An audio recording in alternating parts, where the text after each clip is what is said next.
Hey Brazil, this is Slash from Slash featuring Miles Kennedy and the Conspirators, and you're listening to my new single, The River is Rising, here on 89 FM, The Rock Radio. Fala galera, beleza? Eu sou o Wendell Correa e hoje eu vou conversar com o Slash. Sim, o Slash, lendário guitarrista do Guns N' Roses, tá lançando um novo álbum com o Miles Kennedy and the Conspirators chamado For, 4 em inglês, né? O quarto álbum de estúdio dos caras nesse projeto, a Slash featuring Miles Kennedy and the Conspirators. Estão lançando agora em fevereiro de 2022. O Slash vai entrar só através do áudio, mas você acompanha com exclusividade esse bate-papo com o Slash para 89, a Rádio Rock. Hey Slash. Wendell, what's happening? I'm fine, and you? I'm good. So how have you been, man? It's a pleasure talking with you. Yeah, I've been good, busy, you know? And you are releasing the new album. Album 4 is done since April, is that right? Yeah, we finished it in April and it's coming out February 11th. And how do you feel about that? Are you excited to finally release the songs? Yeah. Yeah, it's been 10 months is a long time to wait between finishing a record and releasing it. So yeah, we're really excited to get it out. And you are starting the writing these new songs when you were on tour, Living the Dream, is that right? We did write, I think half the songs on the record were written during the last tour. The other half were written during the pandemic. And the process of recording was live sessions, how they used to do on the old day. How was this experience for you? Was the first time you recorded this way? Yeah, well, I mean, it was a great experience. We had a really great time doing this record. And it was a lot of fun to just set up in one room and just play totally live. I mean, you know, historically, I've always recorded live, you know, just to sort of capture the energy of the band, but I never kept the guitars. So I always redid the guitars because I don't like headphones, right? So I would go back into the control room and record the guitars in there. But I've always wanted to do it so that the amps and the drums and everything were in one room and we just played live like that. And I was never permitted to do it by any of the producers that I've worked with for technical reasons. You know, they're justifiable technical reasons. But I mean, I was like, well, you know, they used to do that back in the old days, and those records are great. And they're like, well, we don't do it like that anymore. Anyway, so this record, Dave Cobb, the producer, wanted to do it live like that, and I wanted to do it live. So we actually did it, and it was definitely a fun experience, and I thought it sounded really good. The live album release from the tour, Living the Dream, Oh, is that kind of inspiring you to do that? I actually no. I mean the live album from the Living the Dream tour was just one concert. We decided just to put something out. So yeah, that's a little different. And is that true that you used to prefer to buy live albums rather than studio recording when you were younger? Yeah. When I first started out, you know, there's so many new bands to discover, and I didn't have any money, so I couldn't afford to like go and buy all the records from a band's catalog. So I would always get their live record, which is sort of like a greatest hits. But on top of that, it had that spontaneous energy that, as far as I was concerned, that's really the band, right? And I always was turned on to live stuff, and that's one of the reasons why I've always chose to be as live as possible in the studio. Yeah, that's great, man. And it was 10 tracks recorded in 5 days, that's true? Yeah, 2 songs a day. It was really fast. You used to work that fast on the studio? Well, I mean, I like to work fast in the studio, but I mean, when you're recording live like that, you just don't spend all that time in post-production, right? So it's a lot less time, you know, so that's the shortest session for recording an entire album that I've done so far. And you try everything to avoid COVID issues. You went to Nashville on bus with the guys. Mm-hmm. But even with all taken care of, Miles got COVID, and after that, Todd and Brent tested positive. And after a few weeks, you tested positive. How much did this affect the process of making the album? It didn't really affect the process of making the record because we recorded the 10 songs before Miles tested positive. But then we still had, you know, some overdubs to do. We had background vocals to do, and then we had to mix the record. So Miles went into quarantine, and Brent and Todd went into quarantine, and I picked it up not a couple weeks later. It was a few days later. But I just gotten vaccinated in Nashville right before I tested positive. So for me, it was a very short quarantine. So yeah, it sort of delayed the process for about a week, and then we came back and mixed the record and finished it. Thank God. And how was the quarantine for you? Writing new riffs and new solos? I was just sitting around playing my guitar, watching TV, and counting the minutes. Already thinking about new album? I wrote a lot of stuff during the pandemic that will probably end up on the next record. And how is the process of you creating riffs and solos? Do you record it on a cell phone and listen to it later? How does it work for you? If I come up with a new idea,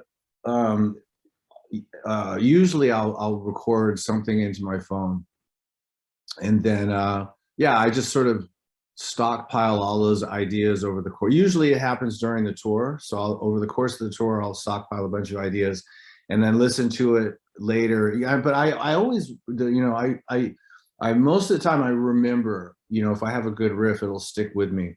But it's good to have the security of a recording on your phone to make sure, you know.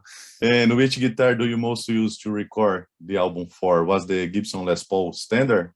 It's actually the guitar that I record with the most is a Les Paul replica that I got back in the 80s. It's the 1959, right? It's a 59 replica, yeah. Yeah. And it's the fourth album featuring Miles Kennedy and the Conspirators.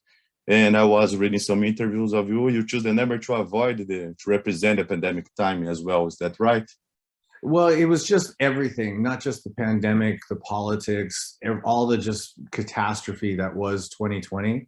There was just nothing I could say on the title of a record that would really encompass what everybody went through in that year. So I thought rather than even reference it all, we'll just call it four. It would be much simpler. Yeah. And do you have a favorite track on the album? I you know, it's too close to the you know, the making of the record to really pick a favorite track. You really are attached to all the songs, and it takes a good couple years before you can have the perspective to pick your favorite songs off the record. I've learned that that's how that works. It takes a few years to pick favorite songs. Yeah, I can imagine that. It's easier for the fans than the musicians, I believe. Yeah, for sure. And The River is Rising is the most recent made for the album, is that right?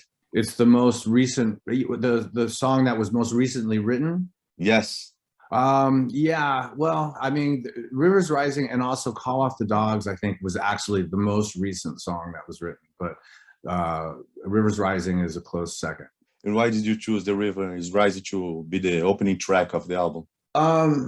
Just because it had it had the right tempo, and it was aggressive, and it was just like a really good representation of the band. And I just thought, yeah, that sounds like an album opener. And then it ended up being the first single. Yeah, it's a great song. Does the lyrics all written by Miles Kennedy, or did you help him? No, the lyrics are all Miles. Have you ever tried to write in the lyrics? I do sometimes, but I haven't. I really haven't had any need to with Miles. He's a great lyricist, and you know, I would rather not get into writing lyrics. I mean, I have done it in the past. I used to do it for Snake Pit a lot, but you know, that was out of necessity. But with Miles, I haven't really had the need to contribute lyrics. And do you know how to play other instrument, or you just play the guitar? I play pretty much anything with strings. We are going to give a guitar to a lucky man or woman who listens to our radio and is your fan.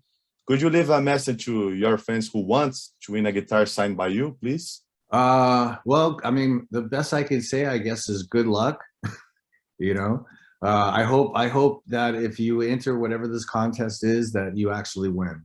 Do you see a new generation of guitar heroes coming up? Well, I definitely see a generation of a lot of guitar heroes. You know, I mean, there's so many great guitar player kids that are, I mean, really, really good at a really, really young age. And, you know, that is going to develop into something wild, I'm sure.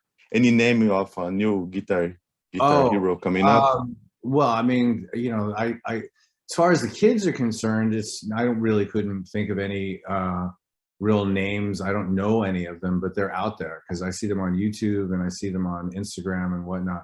But then there's some other sort of newer guitar players that I've been, Chris Buck is a great blues guitar player that I recently, well, I actually became aware of him years ago, but he's now starting to become pretty well known in the blues circles. And then there's another guy who I actually just posted on Instagram the other day named Kingfish, who's an amazing blues guitar player. So there's a lot of badass blues guys coming up that are really, really good. And then of course there's tons and tons of shredders. There's always shredders that just blow my mind, but I can't think of any names of any at the moment. That's great. And you've been influencing a lot of teenagers wanting how to learn to play the guitar here in Brazil. You know, you are really loved here. When did you realize when you were doing something different with the guitar style you developed? I have only just been doing what it is that I try to do. I never really had that kind of perspective where I would see if I was doing something different or something new or any of that. I was just always focused on just trying to get good at what it was that I was trying to do, which I'm still doing, you know? So for me, I'm just a work in progress, and I don't really know what other, you know, how I'm, you know, people say nice things, you know, which is really cool, but I'm still very much working at getting good at it. How many hours per day do you play and study the guitar nowadays? You know, a lot. I'm with a guitar pretty much most of the day, you know, so more than 3 hours, you know. And talking about Brazil, when we talk about Brazil, what's the first thing that came to your mind? Any funny story you can share with us?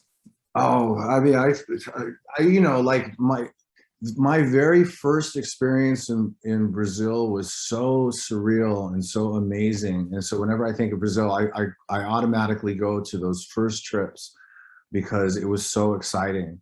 And that it really sort of has made every trip to Brazil since then always be something that I'm always excited about and anticipating. And it's always wild, and it's always a tremendous amount of fun. I've seen some crazy stuff in Brazil. I have a lot of friends in Brazil, and the people are just great. And so, yeah, I mean, I'm not going to get into individual stories of crazy things that happen. I know you can just imagine, but it's a place that I always highly anticipate when we're coming over there. You know, I get really excited about it. Yeah, man. And you are going on tour in a few weeks, starting in America. What do you miss the most about touring? Well, I mean, touring that's you know, like that's really what I'm in this business for. I mean, I love playing live.